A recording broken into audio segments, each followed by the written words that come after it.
श्रोते हो, आदिवासी लोकांचा आंतरराष्ट्रीय दिन दरवर्षी 9 ऑगस्ट रोजी जागतिक आदिवासी लोकसंख्येच्या हक्कांचं रक्षण आणि जागरूकता वाढवण्यासाठी साजरा केला जातो. हा कार्यक्रम पर्यावरण संरक्षणासारख्या जागतिक समस्यांमध्ये सुधारणा करण्यासाठी स्थानिक लोक करत असलेल्या कामगिरी आणि योगदानांना देखील ओळखतो. मानवी उत्क्रांतीच्या पहिल्या टप्प्यापासून या भूतलावरतीच वास्तव्यास आला तो आदिवासी.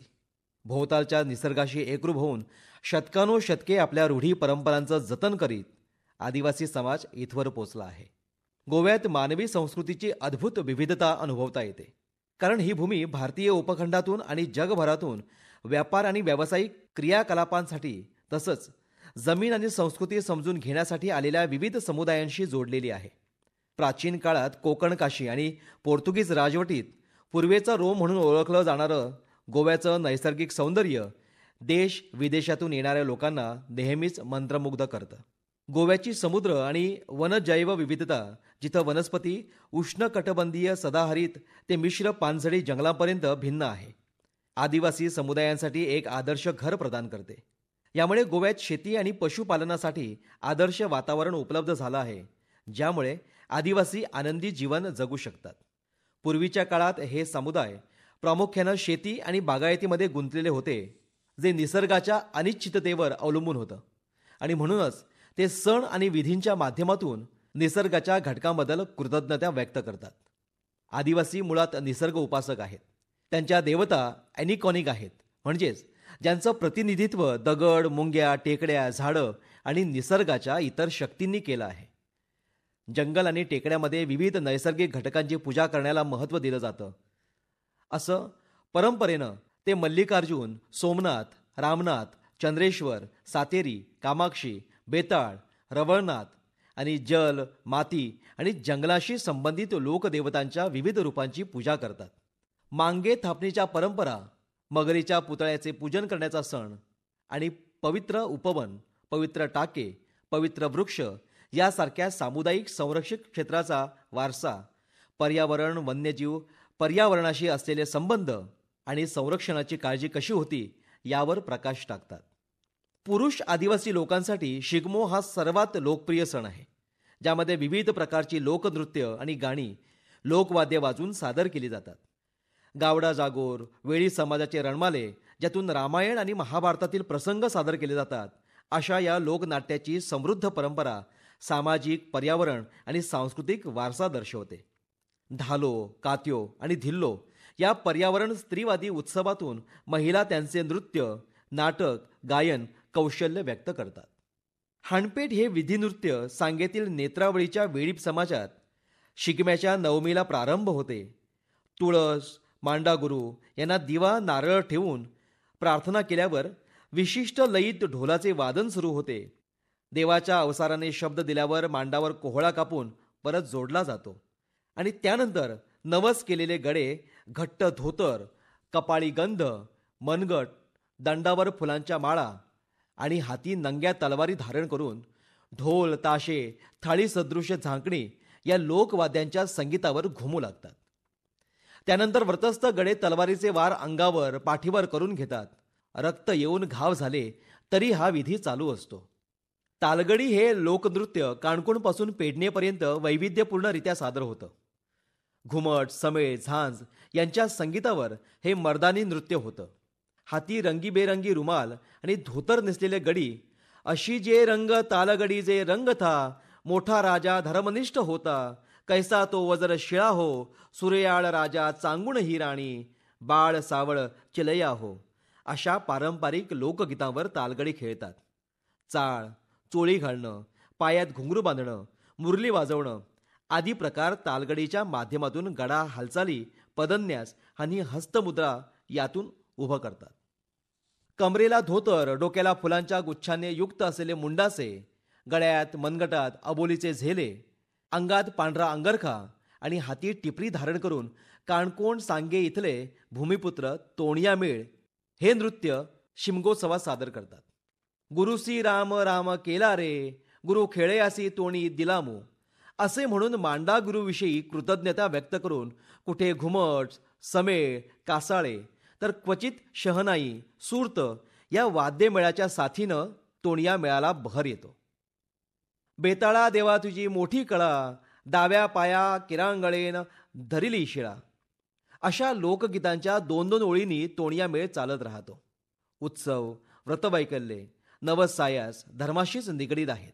लोककथेतील दैवतकथा, पुराणकथा यांच्या भोवती एक प्रकारचं श्रद्धेचं वलय यामुळेच निर्माण झालेलं आहे. इच्छित फलप्राप्तीसाठी आणि अशुभ निवारण करण्याकरिता कथा सांगण्याची परंपरा भारतीय समाज मानसाप्रमाणे गोमंतकात आहे. वैशाखात सुरू झालेलं कथागायन भाद्रपदातील चतुर्थीपर्यंत चालू असतं. मनोरंजनाची साधनं नसलेल्या त्या कालखंडात गीतकाणी श्रवण करण्यासाठी गावातील स्त्री पुरुष पूर्णपणे समरस व्हायचे. गीतकाणी परंपरेच्या माध्यमातून ग्रामीण लोकजीवनातील धर्मश्रद्धा, आचार विचार, चालीरीती तसेच जीवनाकडे पाहण्याचा एकंदर दृष्टिकोन प्रतिबिंबित व्हायचा. गुढीपाडव्याला विशेषतः गावडोंगरी भागात दिण्याची जत्रा होते. कुमारवयीन वेळीप जमातीतील मुलं हातात दिण्याची काठी घेऊन ढोल ताशाच्या निनादात मिरवणुकीत सहभागी होतात आणि मल्लिकार्जुनाच्या मंदिराला प्रदक्षिणा घालतात. त्यानंतरच या समाजातील कुमारवयीन मुलं लग्नास पात्र ठरतात. या मिरवणुकीत कुमारवयीन मुली पितळ, तांबा अथवा मातीचे पेटते दिवस अर्थात पेटते दिवे घेऊन सहभागी होतात. ग्रामीण समाज, विशेषतः आदिवासी समाज हा निसर्गपूजक आहे. निसर्ग हाच देव मानवजातीचा तारणहार आहे. आदिवासींची शेती ही निसर्गावर अवलंबून आहे. जल, जंगल, जमीन यावर आदिवासी समाज पिढ्यानपिढ्या हक्क सांगत आला आहे. हा समाज जंगलात, दऱ्याखोऱ्यात, कडेकपारीत, निसर्गाच्या कुशीत ऊन, थंडी, वादळ, वारा, पाऊस यांची तमा न बाळगता आनंदानं निसर्गाकडून मिळेल त्यात समाधान मानून जीवन जगत आहेत. आजही त्यांनी आपली संस्कृती, परंपरा टिकवून संवर्धित करून ठेवली आहे.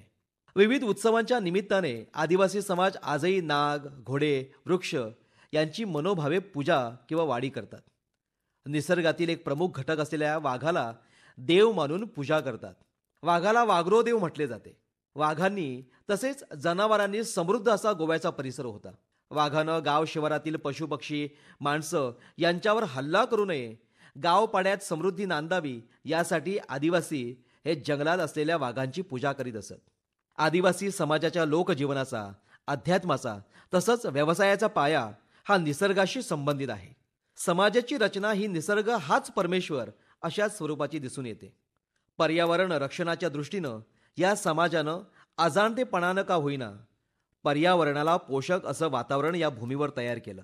देव निसर्गात पाहणं, निसर्गाची पूजा करणं, निसर्गाच्या सान्निध्यात जीवन असल्याचं आचारविचार, राहणीमान तसेच धार्मिक विचार, धार्मिक तत्वे ही निसर्ग नियमानुसारच प्रमाणित झालेली दिसतात.